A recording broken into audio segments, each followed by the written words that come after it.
We're so afraid of offending, like, what do you want to do? If you want to be a female, there's going to be issues. What's up, guys? Welcome back to another video. My name's Kyle, aka Prince Kyle, don't forget it. And I have an Instagram as well as a TikTok where I share my female to male transition, as well as give tips to anybody that would like to hear about it. Most of you guys already know because I went live and talked about it a little bit, but I recently quit my job of 2.5 years. Now, I wasn't expecting to leave as soon as I did, but because of some unfortunate events related to my transition, I had to leave. I couldn't stay. I'm gonna give you guys a little story time of a in particular situation that had happened during my duration at this job. And then a couple other little miscellaneous things had happened after that, which resulted in me quitting. I'm also going to add a little video clip of this exact situation, but I just want to fill you guys in a little bit beforehand so you know exactly what had happened in that moment. A lot of people don't think that trans men or trans women that pass have it hard, when in reality we actually have it very hard, because when we pass, nobody knows we're transgender, so nobody holds back with what they feel and what they're saying. They feel as though they can talk about anything that is ignorant because they don't know that people within the community they're talking about is actually right in front of them or the person they are talking to. I have multiple situations where people will talk about the transgender community in a negative way, and they will talk about it around me or to me because they don't realize that I'm transgender. So this exact situation happened at my old workplace, and here's kind of how it went. In the morning, as a car detailer, I would go inside and I would get the keys that were there for us to work on that day, and I happened to be sitting in the office waiting for work because my manager had not gotten there yet. So as I'm sitting in there, there's an older gentleman, an older white male, probably middle-aged, 40s, 50s, and he was in there talking to one of the female workers at the desk next to me. And I was minding my business, as I always do, because I'm not a very vocal person. I don't really like talking, and it was really early in the morning, so I'm minding my business just on my phone. And he starts getting like really heated about something, and so I end up walking out because I'm like, I don't really care to hear what they're talking about, so I'm gonna walk out.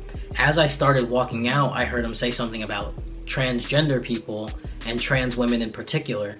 So I venture my way back in there because I'm like, hold up, he's talking about something that he shouldn't be talking about. And me being smart, whenever I hear something that should not be discussed, or something that is very negative, or I hear something that could put someone in danger, I'm recording it because I'm doing it for my safety and for anyone else's safety.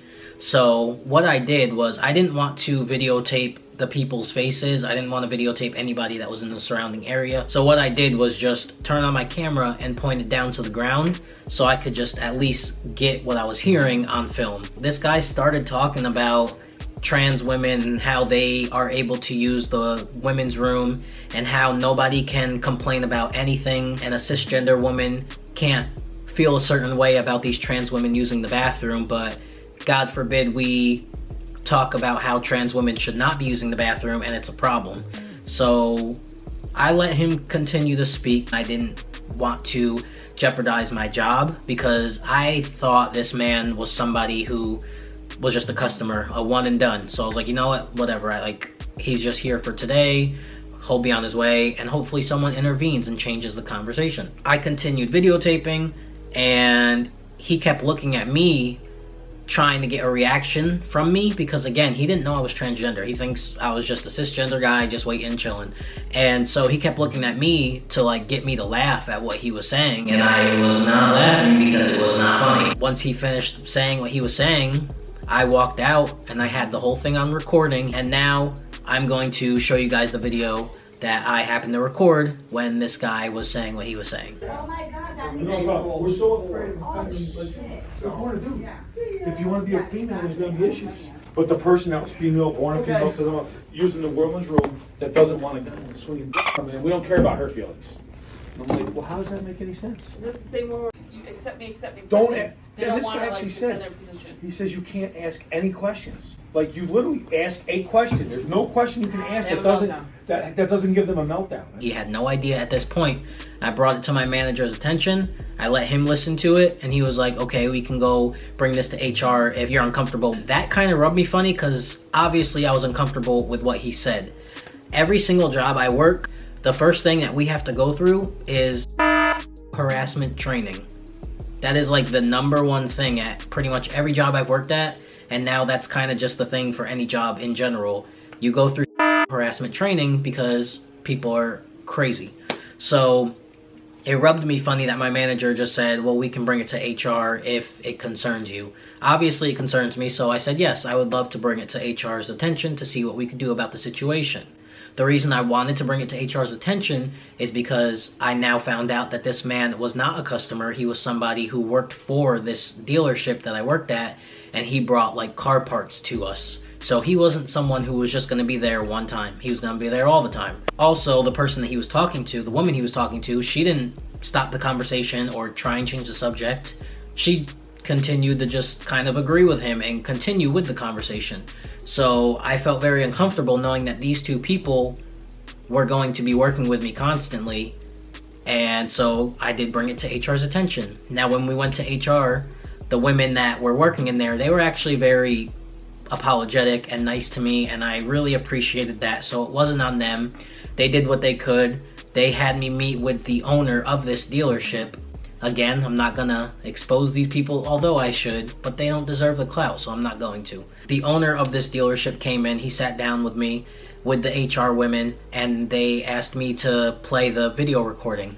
So I played it, and his reaction was, so are you upset by this? and I was like, yeah, I am. And he was like, oh, okay. And it was almost like he was just like, why are you bothered by it? Like, what's the big deal? They weren't talking about you. So I purposely outed myself to him, and I said the reason I care so much about what he was saying and the reason it makes me so uncomfortable is because as a transgender man myself, what he was saying was not acceptable. Even if I wasn't transgender, what he was saying just was not acceptable. He was talking out loud around customers, around other employees, expressing his feelings about trans women and their right to use the women's bathroom. I felt uncomfortable.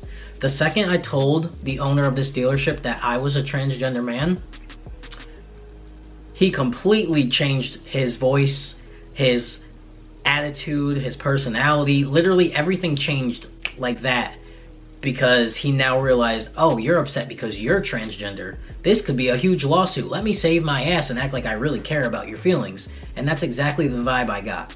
It was not until I told him that I was transgender until he started acting like he was so apologetic and like, Oh my god, this should never happen. I am so sorry. What can I do to help you? Blah, blah, blah, blah, blah.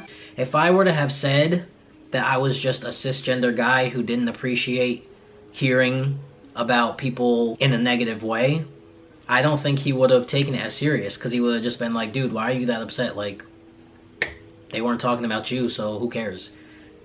The only reason he cared is because I was transgender, and that right there is what rubbed me funny, because I could tell he wasn't genuinely apologetic towards me. He was just trying to save his company and his business, because nowadays harassment is huge, and any business that doesn't do something about a reported incident that has to do with the LGBTQ community or anything that has to do with African Americans and racism, which is another protected community, businesses can get in a lot of trouble. So I knew he was just more worried about his company and not me. And it sucks because the only thing they really did was tell these people, hey, don't let me hear you talking about this again or we're gonna have to fire you.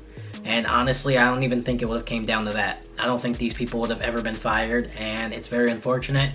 Again, the first thing we do when we get hired at this job was go through harassment training, and to me that should be enough of a warning for people to not speak disrespectfully against other communities, LGBTQ, Black, Hispanic, any type of minority. It should not be a discussion if it's going to be negative. The fact that they weren't fired right from the bat, that was enough for me to say, you know what, go ahead, keep them, but you're losing me. And I would like to think that I was a very good employee.